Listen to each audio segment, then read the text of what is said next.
And now you're the queen of Western wear. Very good. The beliefs of our brand. They're humble, they're kind, and they are great at what they do. They would be kind of like the Michael Jordan and LeBron James of Nike to your brand. It's important for us because they are helping us build our brand, and they're a vital part of what we do.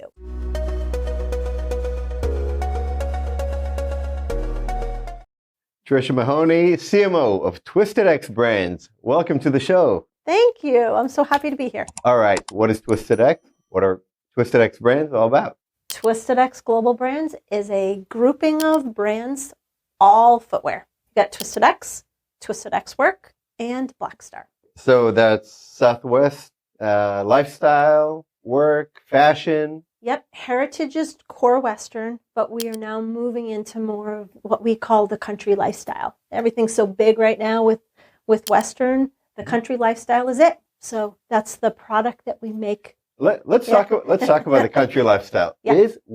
I remember back in the 90s, Garth Brooks country lifestyle to America, but then it faded for many years. How did it come back suddenly? So big. It's really interesting. You've got a lot of things colliding all at once. You've got Yellowstone and all the spinoffs. You also have Landman too playing into this area. But then you've got pop culture. You've got Beyonce wearing cowboy hats to the awards shows. You've got Taylor Swift wearing cowboy boots. It's just now mainstream. It's really cool. Like we're seeing that when we do interviews for footwear trades, Western is no longer a trend. It is now part of fashion. So I'm not the most fashionable guy in the world, people know, but I know Tacovas are kind of a big deal in this space. Yeah. Is this your main competitor? Yeah. So for the Black Star brand, Tacovas would be a main competitor for us. And Black Star is our higher end female cowboy boot brand. Yes. All right. Very cool. And, we always talk about how attention is the hardest thing to get these days. Nobody cares about advertising. You all use influencers. You partner with influencers in many ways. So I love the fact that you partnered with some rodeo stars. Can you talk about them? Yeah. Well, if you think about our core audience, our core Western audience, they watch rodeo. A lot of them participated as a kid in rodeo. So we have two athletes. We have Shad Mayfield and Shelby Beaujolais, both world champions, and they are part of the Twisted X family, and they embody what the beliefs of our brand. They're humble, they're kind, and they are great at what they do. Right, so they were authentic, genuine, probably two very different personalities, though. Can you talk about each one of the two and how they fit your brand personality? Oh, for sure. So we've had Shad as one of our influencers for, I want to say 7 or 8 years. I'm not sure in the time frame, but he is... he has a kitschy sense of humor. He's funny. He loves his animals. He attributes the win of his NFR wins to Lollipop, his horse. So he loves animals. He cares for his community. So he is a direct reflection of what Twisted X is. And Shelby on the other hand, Shelby is a bubbly personality, but she's super shy. So when we put her in TV commercials and whatnot, she's a little shy. But again, she embodies all of the characteristics that we are important for us.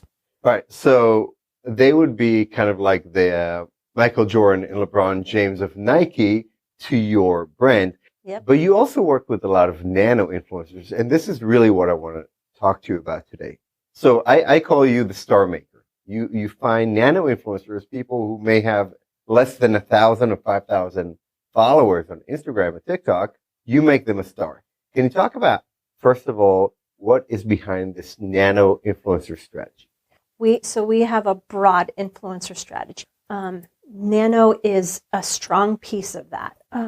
We don't have big budgets, so we're a scrappy team that tries to get a lot done on a little budget. And the nano-influencers make a lot of sense. They come from the exact environment, the exact community that we are trying to influence in some way, and they live the exact lifestyle that we would want them to portray, period. So it's really easy. By partnering with them, we give them connections and network of other influencers, as well as we share content with them. And that's what they want. They want influence and exposure and it's a perfect marriage for us. And the smaller influencers get to dabble with the larger influencers and learn from them. Amazing. So these are the people who go to the rodeo. These are the people who go to the Western fashion shows. Anyways, these are the people who are going to be in the stockyards 2 miles away from Texas Christian University. So they understand. You don't need to explain anything to them. But let's say I'm going to be one of those nano-influencers. I'm not. I don't wear any cowboy boots. Not yet, at least. But let's say I was one. Do I have full creative freedom? I can do whatever I want, like other partnerships out there? You do not have Okay, full so creative. you have a really cool and unique model that I would like to speak about. The alignment with who they are in the environment they live in, it has to match with who we are. Next, we are very specific about the type of content that we want and we need. So we are prescriptive with what we ask them to do.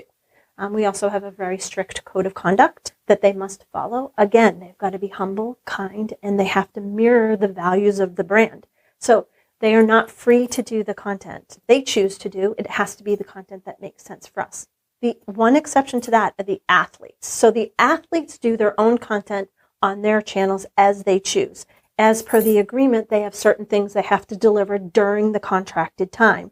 And the content that resonates with us that they've got on their channels, we will then share on ours. But we don't share all of their content because all of it doesn't resonate for us. So we're very specific on what we have on Ardenals. Yeah. So you have an army, 15 or 20 nano-influencers or more, and now you're going to take them to Vegas for a photo shoot, right? Now you're going to take them to these big events. Can you talk about this structure, So our social media manager, Brianna Tucker, is brilliant. She manages pretty much all of the relationships with the influencers. And what she'll do is she will go on our social and her personal social, and she'll do a call for models.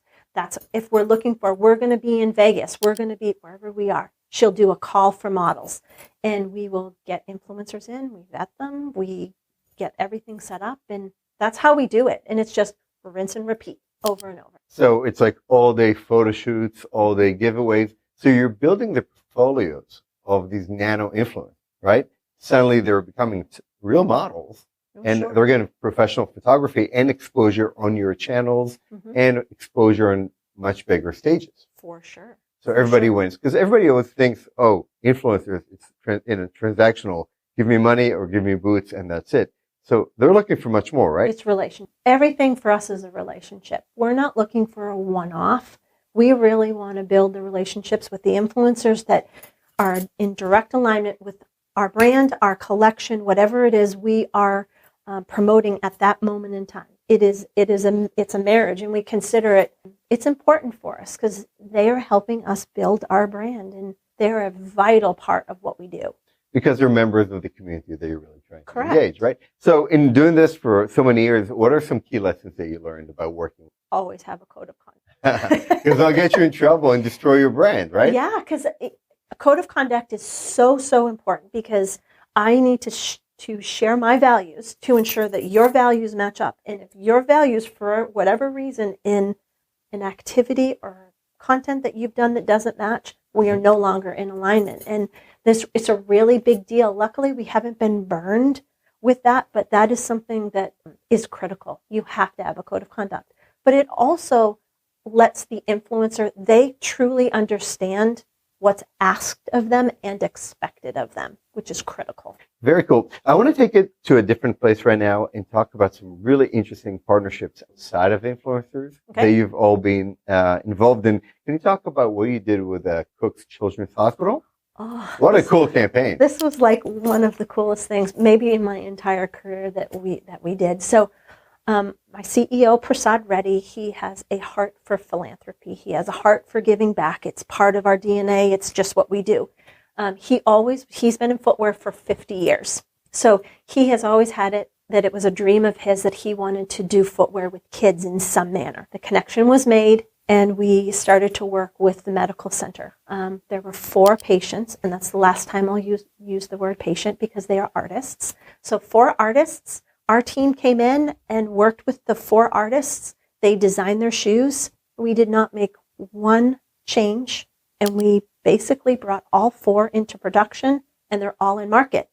And at launch, we focused on all of the artists and bringing their story to light on our channels as well as Cook Children's, because it was, at this point, it's a play for fundraising. So it's about exposure for garnering attention for the medical center and giving them more money, honestly. So this is a 7-year-old, 10-year-old, 12-year-old a patient at Cook's Children. Yep. They design a shoe. You actually manufacture as is. You put them on all of your social media channels, and all the money goes to Cook Children. That's a cool campaign. Actually, 100% went to, we didn't even say proceeds, 100% went to the medical center. Has anybody ever done anything similar since? Do you know? I'm not aware of anyone kind of in the Dallas-Fort Worth area, kind of Western community. I'm not aware of anyone doing anything of that sort. But I hope a lot more do, because it's an important thing for the community to give back. So I hope it's so innovative. Yeah. Absolutely. All right, cool. So let's summarize by talking about how this whole Western fashion, this whole trend, and this whole lifestyle, because we're really talking about huge real life community that goes from online to offline. When you marry online and offline, and you do so when you take your influencers to real life events, what's the magic sauce? What are some of the best lessons to learn about the integration online and offline? Authenticity, for sure. Like, I want to be sure that what is being put into market is absolutely authentic for the community that we are selling and serving into. I would say from the influencer's perspective, I hope that we create an environment of inclusion and learning, giving them the opportunity to participate in things that they may not yet have the qualifications for, giving them a chance. All right, ready?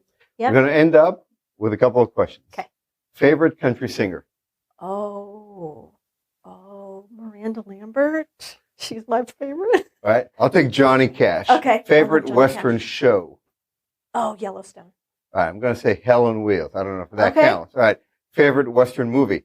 Well, think about it. I don't know. All right, Good, Bad, and the Ugly, if that counts as one. Okay, I would say that counts as one. Okay. All right, let's do You that. have to remember, I'm not from the Western community, so You're from New Hampshire. I'm from New Hampshire, so literally, Western wasn't in my world until 5.5 years ago. So I'm at a disadvantage. And now you're the queen of Western wear. Very good. Tricia, thanks so much for coming in today. We learned so much. I appreciate it. This was so fun. Thank you so much. Awesome.